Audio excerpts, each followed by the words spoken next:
أعوذ بالله من الشيطان الرجيم بسم الله الرحمن الرحيم كل نفس ذائقة الموت ثم إلينا ترجعون صدق الله العلي العظيم قال الله تبارك وتعالى في شأن حبيبه مخبرا وآمرا إن الله وملائكته يصلون على النبي يا أيها الذين آمنوا صلوا عليه وسلموا تسليما بابا سے بلند محبت سے خوش پڑھیں گے السلام علیکم یا رسول وعلى آلك وأصحابك الصلاة والسلام عليك يا رسول الله وعلى آلك وأصحابك يا رسول الله الصلاة والسلام عليك يا رسول الله وعلى آلك وأصحابك يا خاتم النبيين.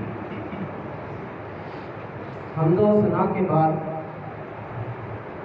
حمد اس رب عز و جل کی ہے جس نے ان سب کو پیدا کیا. حمد اس رب کائنات کی جس نے اس پوری کائنات کو پیدا کیا. ہم انتہا کر دیتے ہیں, صرف اتنی سی بات کہہ دیتے ہیں کہ حمد اس رب کریم کی ہے جس نے اس پوری کائنات کو محمد عربی کے صدقے سے پیدا فرما دیا ہے. آج کا جو میرا موضوع ہے وہ ہے کہ ہم اور ہماری اصلاح. اس کے بارے میں بیان کروں گا, اور اس سے پہلے ایک بات کرنا چاہتا ہوں.